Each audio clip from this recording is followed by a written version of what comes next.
देखो इक्वेशन में 4x + 3 = 0 ये वेरिएबल है। वेरिएबल के सामने जो भी लगा हुआ रहता है इसको हम, ये वेरिएबल है ना, ये इसको कोएफिशिएंट बोलते हैं और ये कांस्टेंट टर्म है।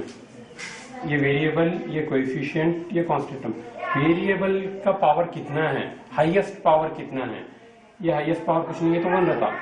जो हाईएस्ट पावर 1 है कुछ नहीं है तो इसको हम बोलते हैं लीनियर इक्वेशन। कौन सा इक्वेशन? ये लीनियर इक्वेशन है। सपोज ये एक इक्वेशन है, इसका हाईएस्ट पावर 2 है। अगर हाईएस्ट पावर 2 है किसी इक्वेशन का वेरिएबल पे, राइट, तो इसको हम क्वाड्रेटिक इक्वेशन बोलते हैं, राइट। और किसी इक्वेशन में हायर पार्ट 3 है,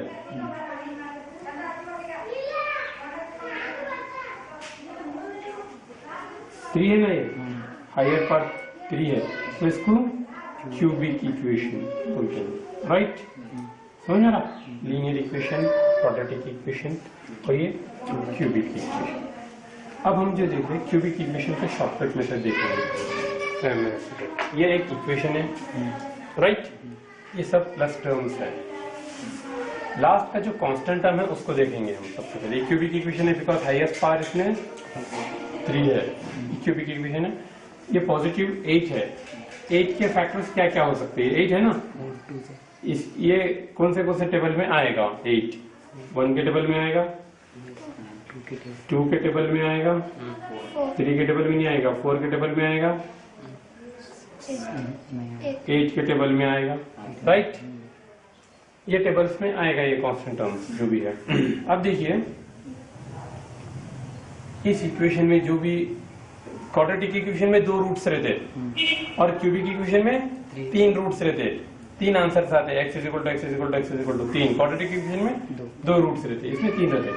तो ये जो भी हम पहले कांस्टेंट टर्म है इसको लिख लेंगे। इसके बाद x² का जो टर्म होगा इसको देखेंगे, ऐड करने के बाद ये प्लस सम और डिफरेंस करने के बाद इधर का आना ये टर्म। तो 3 हम इसमें से कोई 3, ये जो 3 है ना, इनमें से 3 नंबर्स को चूज करना है जो हमारे टर्म्स है। ऐड या डिफरेंस करने के बाद तो 7 आना चाहिए। तो ऑलरेडी यहाँ 7 है, ये 8 तो उससे बढ़ के है, ये तो ऑलरेडी कैंसिल हो गया। बच रहा है कितना? 4 2 1, कितना होता है? 6 7 हो रहा है ना ऐड करने के बाद। तो इसका साइन अपोजिट कर दीजिए। x = -1, x = -2, x = -4। ये 3 रूट्स है इस क्यूबिक इक्वेशन का। समझ आ? अब देखिए अल्टरनेट टर्म्स को भी हम वेरीफाई करने के लिए अल्टरनेट टर्म्स को भी यूज कर सकते हैं। कैसा? इसके सामने कुछ नहीं है तो 1 है, ये 1 और इसको ये छोड़ देना। अल्टरनेट मतलब एक छोड़ के एक छोड़ के एक छोड़ के इसको 1 और ये 14 कितना होगा? 15। ये 15। अब इधर अल्टरनेटिव है ना 8 और ये 7 15। अब ये 15 इक्वल 0 होना है ना, तो माइनस का होना जरूरी है। समझ में आ रहा? अगर आप समझ में आ रहा, अल्टरनेट टर्म से भी चेक कर सकते हैं माइनस का आने के लिए। और एक बात इसमें, ये तो समझ में आ गया। इसमें हम ये -1 है, सब्स्टिट्यूट करके देख लीजिए।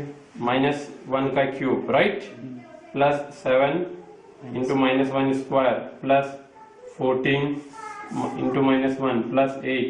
जहां जहां x है सिर्फ एक ही भर दिया मैं। अब देखिए -1 का क्यूब -1 ही होगा, -1 into -1 into -1 minus minus plus plus minus minus -1, right, plus 7 ये पॉजिटिव 1 होगा, प्लस 14 ये नेगेटिव 1 ही रहेगा, राइट, प्लस 8 ये -1 plus 7 1 7 plus minus minus 14 1 14 plus 8, right. Minus का ये माइनस का चेक कीजिए, माइनस का 15, राइट, ये प्लस का 15 plus 15 minus 16 cancel equal to 0। समझ रहा? आप ये -1 सब्स्टिट्यूट किया था, -2 भी आप इसमें सब्स्टिट्यूट कर सकते हैं, ऐसे ही -4 भी सब्स्टिट्यूट करके देखिए 0 आ जाएगा। समझ में आ? इजीली नेक्स्ट एग्जाम्पल,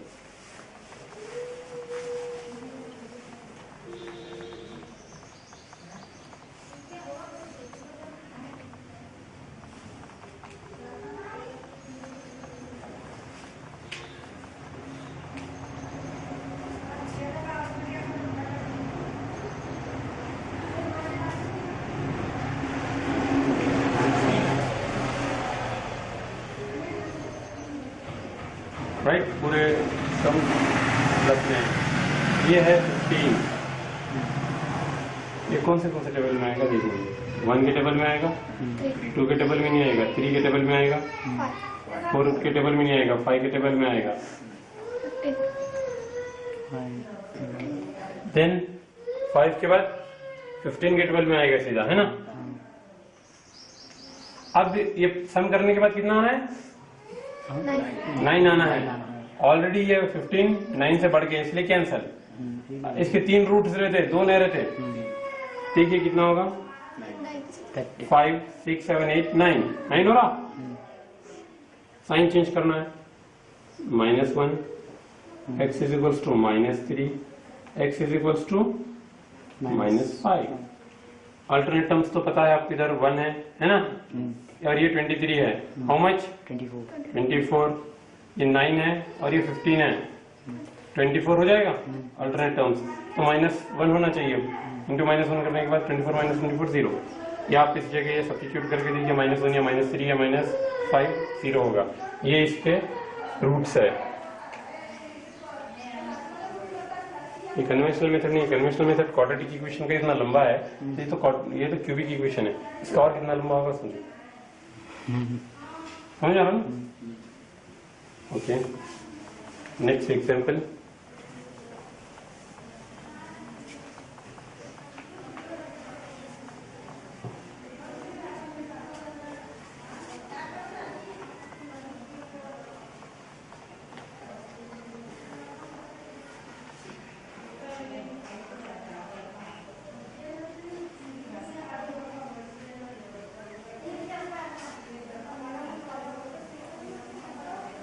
ये क्यूबिक इक्वेशन है ना, जो कांस्टेंट टर्म है, मैं आपको बताया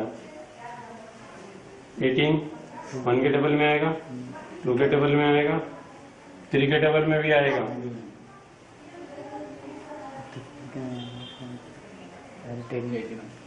और 4 के टेबल में नहीं आएगा, 5 के टेबल में नहीं आएगा, 6 के टेबल में आएगा,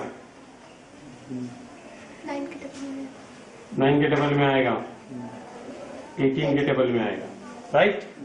सम करने के बाद 3 डिजिट लेना पड़ेगा हम उसमें से, क्योंकि रूट्स 3 रहते हैं ना, 3 18 तो ऑलरेडी बढ़ गया है, छोड़ दीजिए। अब देखिए क्या क्या होगा, इसमें से कोई 3 लेना है ना, क्योंकि 3 रूट्स रहते, 9 अगर मैं 9 ले लूंगा तो ये 1 ले लेना पड़ता, 10 होता, 2 ही ले जैसा हुआ, 3 कहां से होते, 9 तो नहीं ले सकता, इसका मतलब मैं समझ रहा, 9 नहीं ले सकूंगा तो क्या हो सकेगा फिर, 1 3 6, तो साइन चेंज कर दीजिए, -1 राइट, -2 एंड दिस इज -2 नहीं, -3 -6 right, these are the roots.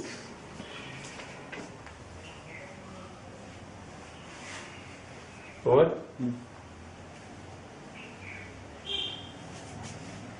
देखो, और इसमें एक बात और भी नोट कर सकते हैं, जो हम लिए हुए हैं ये है ना,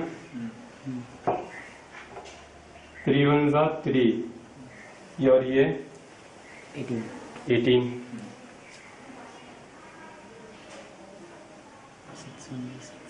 समझ रहा। अब कितना होगा, सब ऐड करने के बाद कितना होगा, सब ये ऐड करने के बाद कितना होगा, 27 ये टर्म आ जाएगा, समझा। इस टर्म को चेक करना है तो इस तरीके से हम चेक कर सकते हैं। नेक्स्ट एग्जांपल,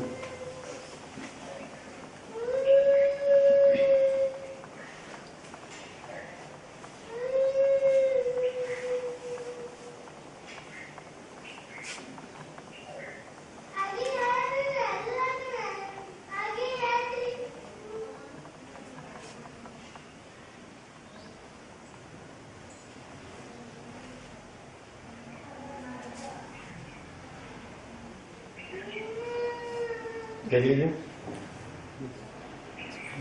ये तो अब तक हम जो देखे वो सब प्लस में थे, ये माइनस में है ना, रहने दो। इसमें आएगा 1, 1 के टेबल में आएगा, 2 के टेबल में आएगा, 2 ही हो रहे हैं ना, 3 तो नहीं हो रहे। इसमें रूट कितने होते हैं?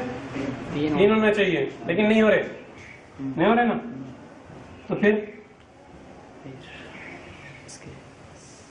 एक और दिल से ले लूंगा।